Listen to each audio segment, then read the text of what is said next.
देखो, सबसे पहले इस जीत के लिए बहुत बहुत मुबारक हो। मैंने जोड़ के जोड़ प्रोग्राम में कहा था कि अगर भारत हारता है तो उसकी वजह यह है कि उन्होंने उस कस्म की पच्चों के मुताबिक पच्चों का इंतखाब किया था, जो कि वो एक जैसे हैं, वो एक जैसे नहीं थे। दबई जा रहा है, पच कैसी चल रही है, तो उसके मुताबिक भारत हार जाता तो मेरे लिए सरप्राइज होता। लेकिन उन्होंने बहुत अच्छी पार्टनरशिप बनाई उनके बल्लेबाजों और उन्होंने दरमियान में कुछ दबाव डाला।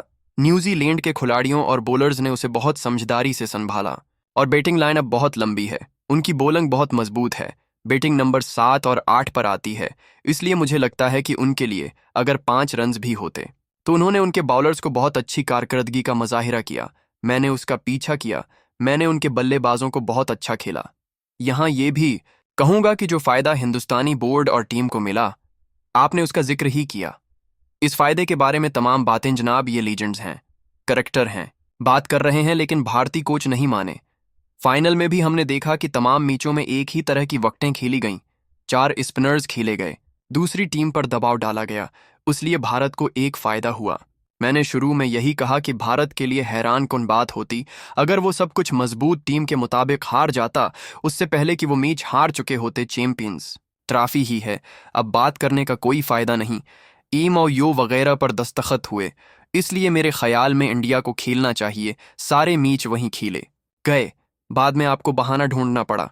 तो जैसा कि मैंने खुद आपको वजह बताई है कि अगर इंडिया हार जाता तो मैं हैरान होता, क्योंकि मैच इसी कंडीशंस में खेले जा रहे थे और उसने उसी हिसाब से टीम को मैदान में उतारा था। इसलिए अब अगर वो जीत गए हैं तो मैं उन्हें सिर्फ अपनी तरफ से मुबारकबाद दूंगा। अब लाला, ये इंडिया की तरफ से इतना अच्छा इकदाम था। जैसा कि आपने पहले भी कहा था कि टीम सेलिब्रेट करने के लिए ये सब अच्छी बातें हो रही हैं। डूरा जडेजा और फिर वरुण चक्रवर्ती को लिया गया, उन्हें टूर्नामेंट के लिए टीम में लाया गया। उसके बाद कुलदीप यादव है, हमसे भी गलती हुई, इस पर बहुत बात हुई। आपने जोड़ का जोड़ में भी बात की। क्या हमारे पास ऐसे ऑप्शन नहीं थे? सुफियान, उसके बाद मोहम्मद नवाज को भी आजमाया जा सकता था। अगर आप शादाब को शामिल करते तो उसे इस वक्त शामिल किया जा सकता था। हमसे भी गलतियां हुई हैं। सिलेक्शन को देखो, इसमें कोई शक नहीं कि हमने टीम का इंतखाब किया था। मैंने कहा था कि मैंने गलतियां की। जब मैंने टीम का इंतखाब किया था तो वो दरस्त नहीं था। नाम जाहिर नहीं करना चाहूंगा।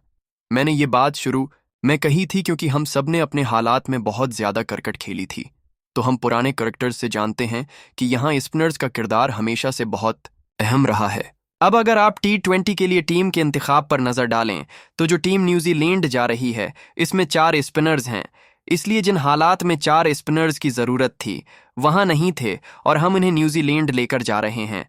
इसलिए मेरा मतलब है कि देखो, मेरा मतलब है कि मैं पाकिस्तान की टीम को हमेशा ये सिखाता हूं कि ये एक मजबूत टीम है और ये सीखने की जरूरत नहीं है। कारकर्दगी की जगह पाकिस्तान टीम में आकर हम सब कुछ क्यों सीखते हैं, ये हमेशा से मेरे लिए तशवीश का बास रहा है। अब हिंदुस्तानी टीम और हमारी टीम में क्या फ़र्क है? जैसा कि आपने कहा था कि रोहित शर्मा को आज का मैच जीतना चाहिए और उसके बाद वो अपने करियर को छोड़ दें, तो देखें, जिसवाल हैं, सिमसन हैं, ऋषभ पंत, वो बाहर बैठे हैं। अब वो टीम में क्या नहीं कर रहे जो हम नहीं कर रहे? अगर आप उनकी पहली साल की टीम को भी बाहर रखते हैं तो हम एक लंबी फहरस्त देखते हैं। उसके बाद जो खिलाड़ी आते हैं वो उससे भी ज्यादा शानदार होते हैं कि वो अपने सीनियर्स को छोटी टीमों के खिलाफ आराम देते हैं। तो मैं ये नहीं जानता कि आपकी बेंच स्ट्रेंथ क्यों मजबूत होनी चाहिए। फैसले ऐसे ले लें जो किसी से नहीं डरता, जो मीडिया का दबाव नहीं लेता, जो सोशल मीडिया का दबाव नहीं लेता। जो भी फैसला करना है वो पाकिस्तान के लिए, पाकिस्तान की करकट के लिए करना है। इसलिए मेरे ख्याल में आपको ऐसे मजबूत लोगों की ज़रूरत है जो फैसले कर सकें। आपको अपने सीनियर्स को बैठाना चाहिए, उन्हें भी आराम की ज़रूरत है और हमें ग्रोमिंग के लिए नए टैलेंट को मौका देना चाहिए, नए लड़कों को मौके देना चाहिए जो पाकिस्तान के अंदर अच्छी कारकर्दगी का मुजाहिरा करें। अगर हम डोमेस्टिक टीम में अच्छी कारकर्दगी का मुजाहिरा करते हैं तो उन्हें मौका देना चाहिए। नौजवान खिलाड़ियों के बारे में कि राहुल जैसा खिलाड़ी एक है, वह एक कप्तान के लिए कितनी नामत है, क्योंकि हमने किसी भी पोजीशन में देखा है कि वो खुले मैदान में आता है।